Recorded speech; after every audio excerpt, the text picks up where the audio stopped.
Bonsoir. Bonsoir Sarah et bonsoir à toutes et à tous. Mesdames et messieurs, bienvenue sur ce plateau. Nous recevons Cheikh Sarr, c'est le secrétaire général de Ñàkk Jëriñu MAK, coordonnateur également de la coalition Benno ak Tanor, membre du secrétariat exécutif et permanent de Benno Bokk Yaakaar. Bonsoir Cheikh. Bonsoir Antoine.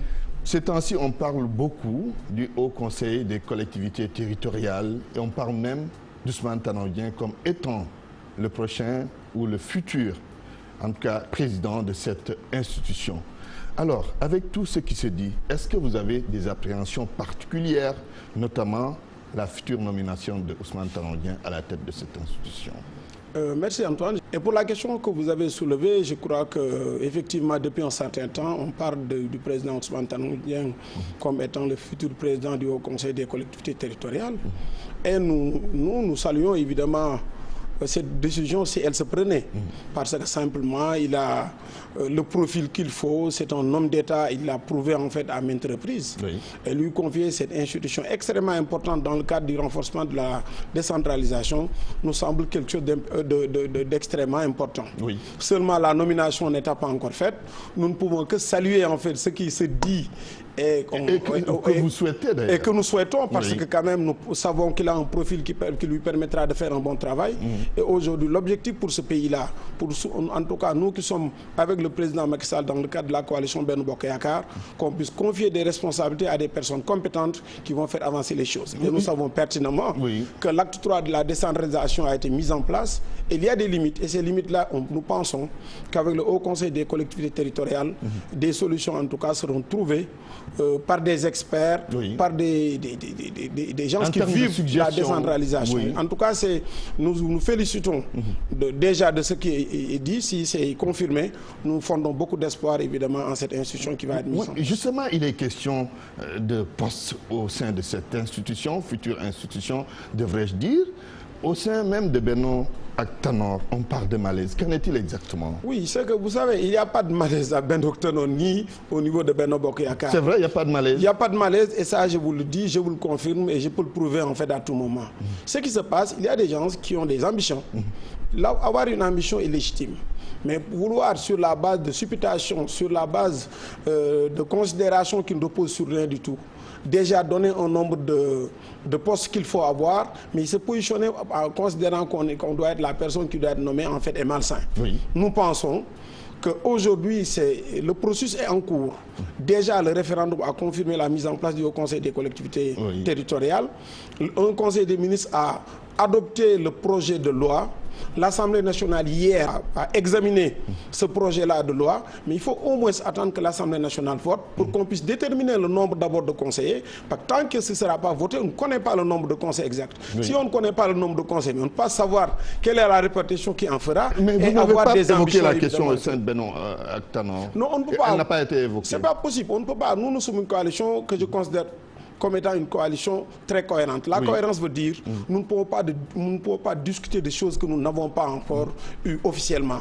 Il y a des rumeurs, il y a des projections que certains font. Nous attendons que la loi soit votée. Nous attendons d'être informés officiellement du nombre de conseillers.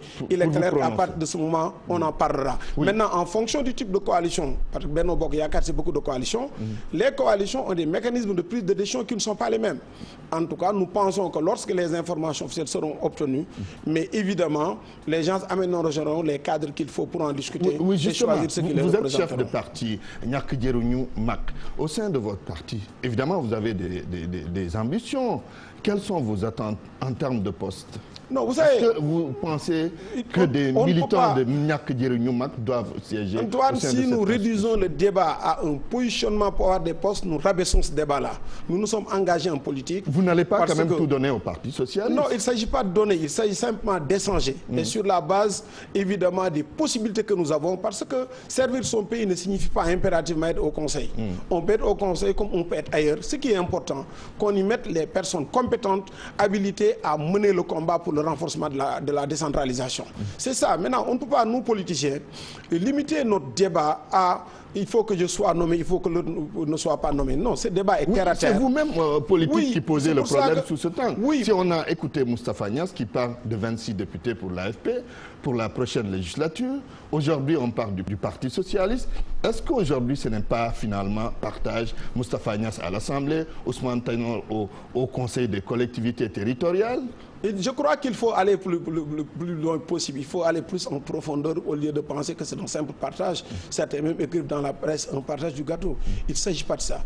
Il s'agit en réalité de mettre les personnes qu'il faut aux places qu'il faut en termes de compétences, en termes de maîtrise de ce qu'ils doivent faire. Sans tenir compte de l'équilibre des partis. Mais il y en aura, ça ne peut pas manquer, parce qu'il n'y a pas d'institution au Sénégal qu'on mette en place sans prendre en compte les équilibres. Mais les équilibres ne peuvent pas se limiter à des équilibres liés à des partis membres de coalition ou à des coalitions membres de la grande coalition. L'équilibre doit dépasser ce cadre-là.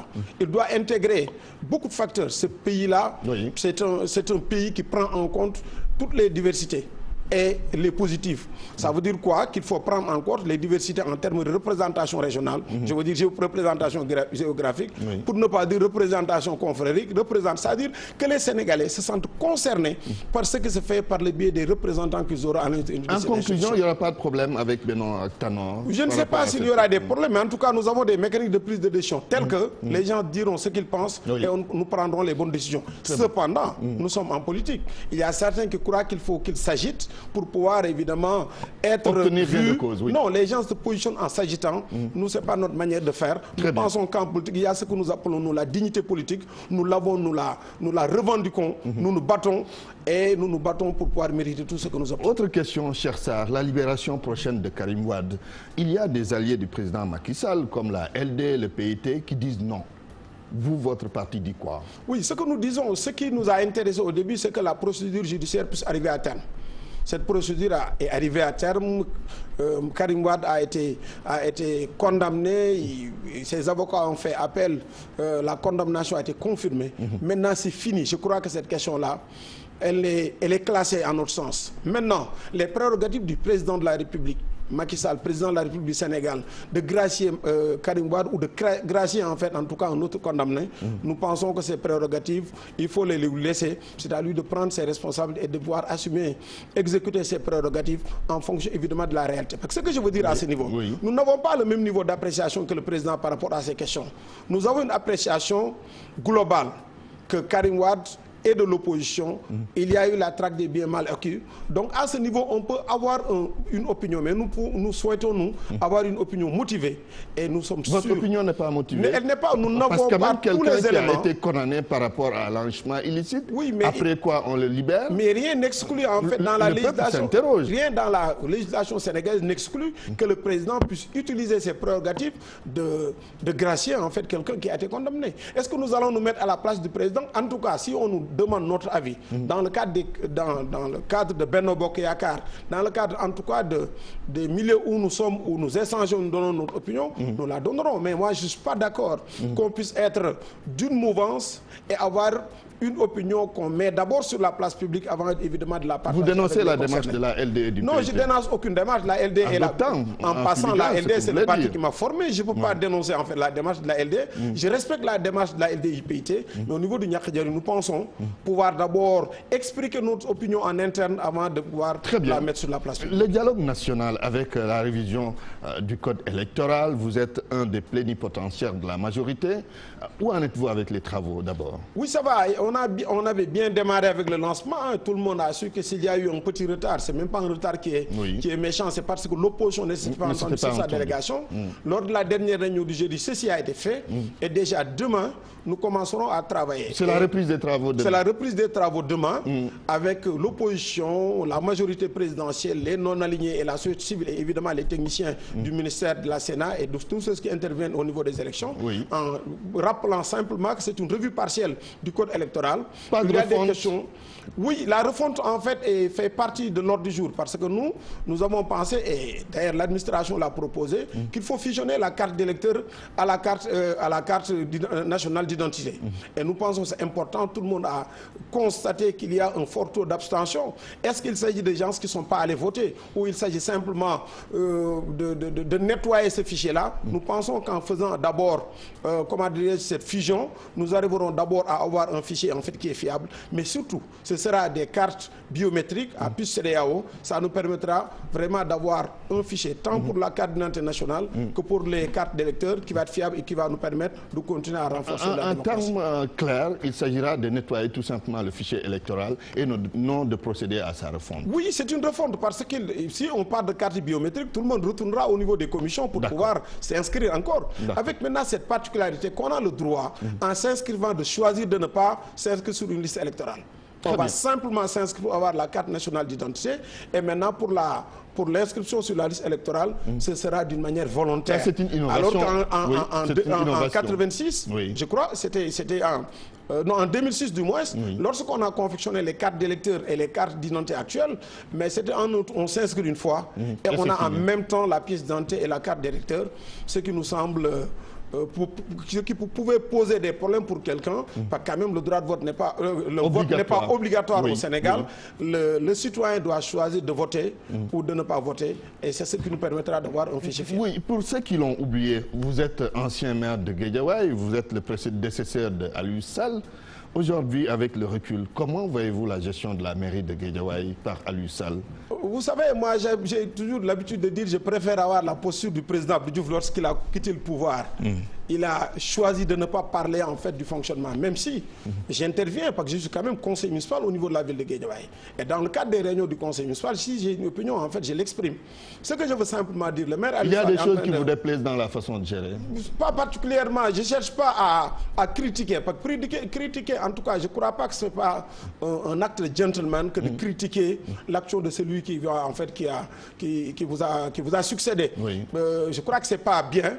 En tout cas, ce que je peux vous dire, c'est que M. Aliou Sall a un certain nombre de projets qu'il a eu l'occasion de nous présenter en tant que coalition, parce que nous sommes membres de la même coalition, mais aussi en tant que conseil municipal. Si ces projets-là arrivent à terme, Guédiawaye en tirera profit et nous applaudirons parce que nous sommes de Guédiawaye. Très bien, cher Sall, je vous remercie. Je vous remercie. Je rappelle que vous êtes le secrétaire général de Niak Djeriño, MAC.